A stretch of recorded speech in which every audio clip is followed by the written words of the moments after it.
What's up, guys? This is Josh from Inside Wrestling Truth. Made another video for you guys tonight. Thanks for all the views. Getting my page up like crazy. Many guys are loving it, from what I've been hearing.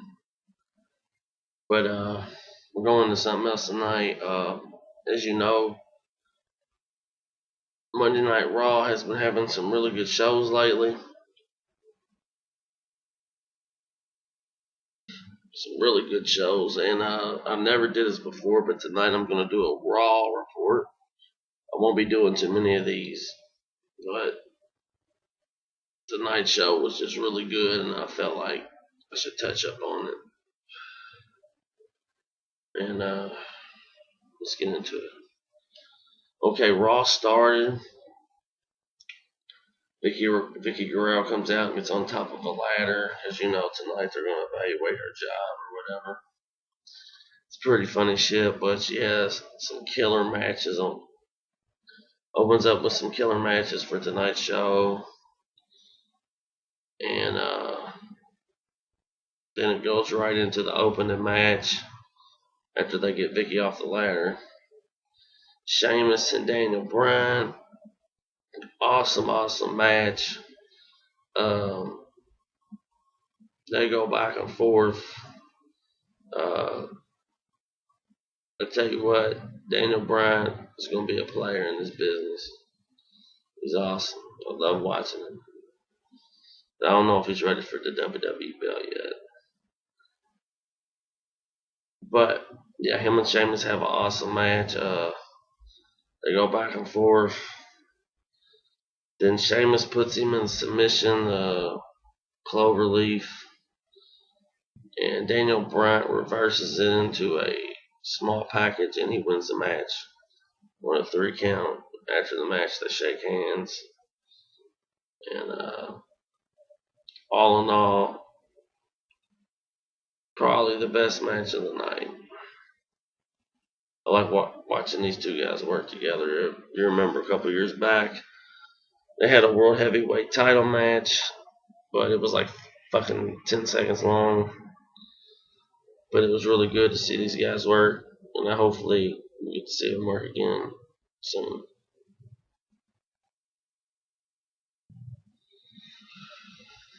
Then we have the John Cena Mark Henry segment. Both guys come out to the ring. You know, they do their little interview segments with each other. Mark Henry rushes him, cracks shit out of him, gives him the world's strongest slam. Well, first, before he does the world's strongest slam, John Cena tries to do an attitude adjustment, and he can't get Mark Henry up, and Mark Henry lays on him and then does the world's strongest slam, which I thought was pretty cool. I think it's leading up to be a good match at the Money in the Bank pay-per-view. I would love to see Mark Henry win, but I know John Cena will win the match. Then we go into Chris Jericho versus Curtis Axel. The Intercontinental title is not on the line.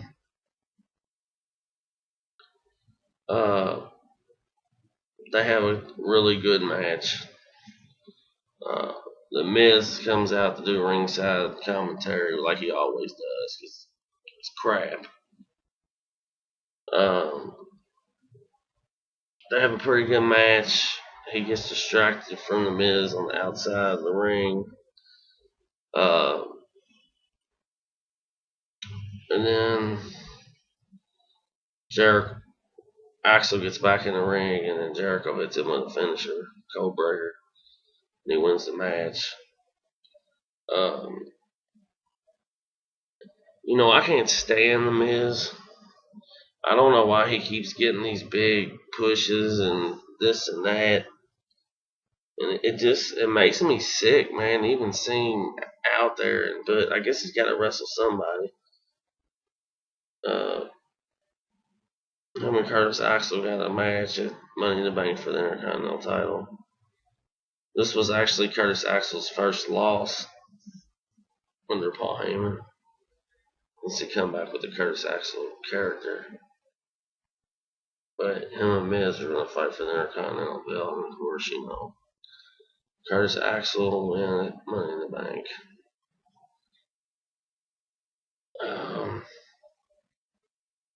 You have a tag team title match.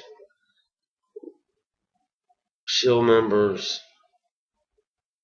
Rollins and Reigns versus Sweet Tea and Brodus Clay. Silly match, Shield wins.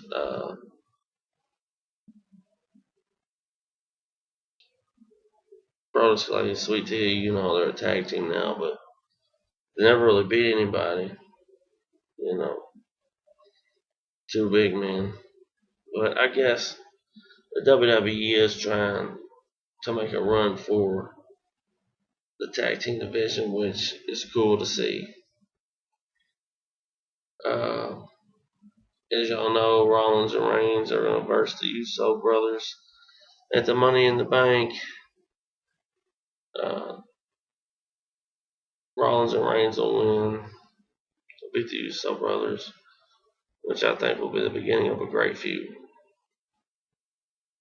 The Uso brothers are Rikishi's sons, and we all know those guys all have tremendous talent in that family tree. So it should be a good match at Money in the Bank. Then we go to the boring storyline of the night. Alberto Del Rio versus Sin Cara. Interference from Dolph Ziggler.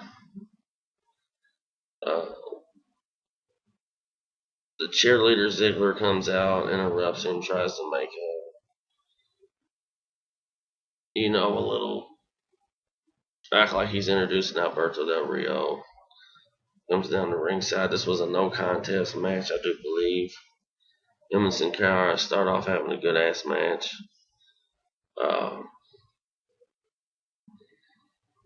But like I said, I like Alberto Del Rio. I think he's great, but Dolph Ziggler is just always going to be like a fake cheerleader to me, man. He's not entertaining to me.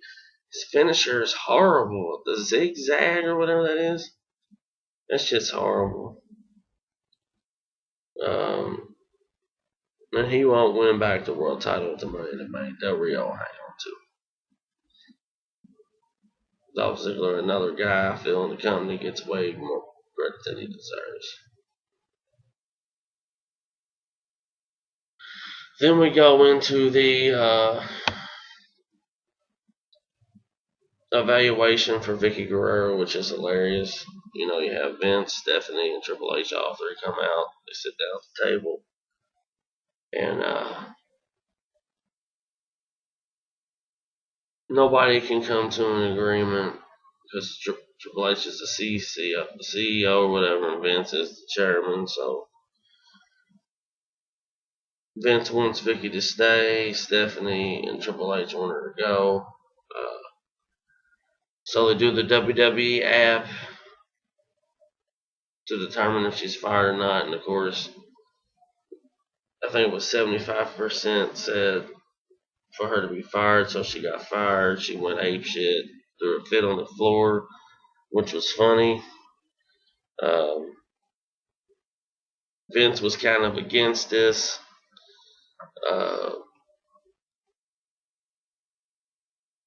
And then Stephanie and Triple H leave, and Vince is in the ring with Vickie Guerrero. And he promotes Brad Maddox as a new general manager. Now this is going to be interesting. I don't think Brad Maddox will be a GM long, but who knows? He may be better than we think. I only know a little bit about Brad Maddox, not a whole lot to get into that. Funny segments after she gets fired. Ryback comes up and gives her a hug, which I thought was funny. Very big segment on Raw for this week, it's that. Then we have Kane versus Christian. So-so match. Uh, Two of the great workers over the years for the company, Kane and Christian. I don't feel that they gel well together. But Kane beats Christian, and then we see the debut of the Wyatt family. Have a killer, entrance. They jump Kane. Um, if you don't know, the leader of the Wyatt family is Husky Harris. I'm not sure what his name's going to be in the WWE. But they had a pretty powerful entrance and debut. Them jumping Kane, I think, will set up a match at SummerSlam between the Wyatt family and Kane and Undertaker. That's just my strong opinions on that. But we've been waiting and waiting for the Wyatt family to debut, and it's a pretty cool angle. Like, I would like to see, in a pay-per-view, would be cool. See the Wyatt family versus the Shield versus three of Paul Heyman's guys, like Lesnar, RVD, and Axel. That would be hot. I'd like to see it. But thumbs up to the Wyatt family. Nice introduction. WWE did well with building these guys up. Then the main event of the night, which was a great match, was Randy Orton versus CM Punk. CM Punk's doing the face angle now, which is horrible. They go back and forth. I think these are the two best workers in the company. As much as I can't stand CM Punk, I will give him his props. He can work. CM Punk wins the match. The crowd was really into this match. Half the crowd saying CM Punk, the other crowd saying let's go Randy. Great match. Then at the end of the match, Daniel Bryan runs down, attacks CM Punk.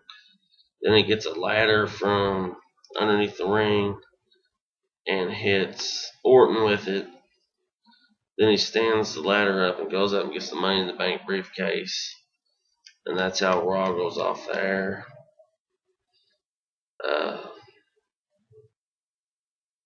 I don't like to give out spoilers, but I know everybody that's going to win every match at the Money in the Bank pay-per-view except one, and that is the Shield versus the Uso brothers. I just know that kind of shit. I'm not going to tell you how I know it, I just know it. But the Money in the Bank pay-per-view is shaping up to be a really good pay-per-view, and I think after that, I think this year's SummerSlam is going to be hot.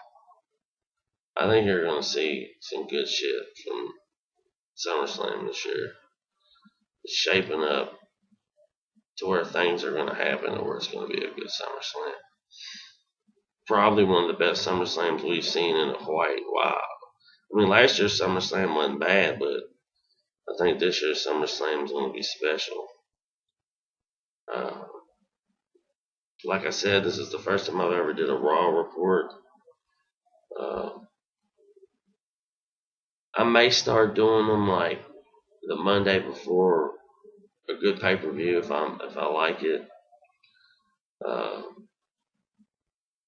People knock the WWE, but I really like what the WWE's doing right now, man. It's entertaining shit. I really like it. They got a lot of different guys working each other. We don't have to see the same boring ass guys working each other all the time. I think we're getting ready to see Randy Orton turn heel very soon, and I can't wait. The Money in the Bank pay-per-view should be pretty fucking high. We're gonna get to see the return of RVD It's going to be interesting to see. For the people that don't know, it's going to be a really, really good Money in the Bank ladder match.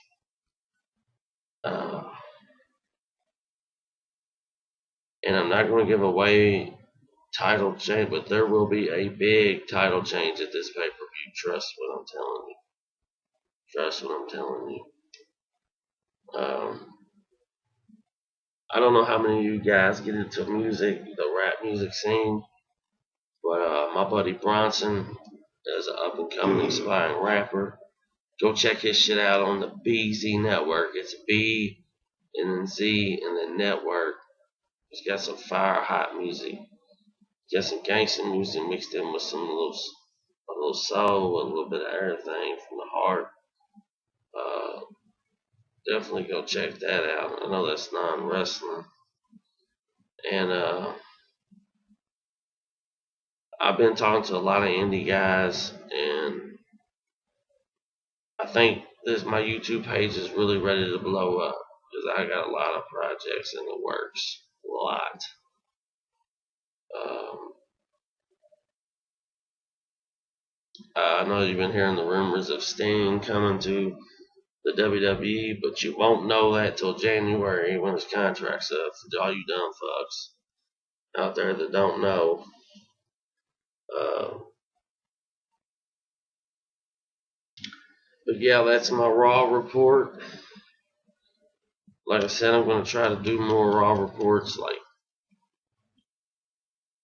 maybe a Monday Night Raw. I probably won't do another one until the Raw before SummerSlam, where a lot of interesting things can happen.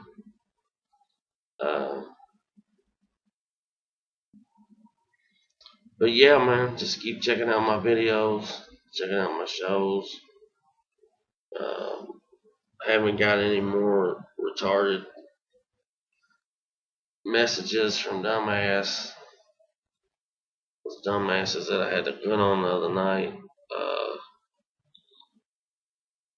But if you want real wrestling news and no bullshit, and you want an insider that ain't gonna work you and ain't gonna give away spoilers, my channel's definitely for you. Uh, I do this for the fans, young fans, old fans, anybody that loves professional wrestling. Wrestling is a great thing. It's a great art. When you have problems in life, you can turn on wrestling. It takes all that away. Uh, but I like to give a shout out to all the indie guys in the business. Keep doing what you're doing, and one day you'll get paid off. There's a guy in the indies right now named Isaiah the Hood Ninja.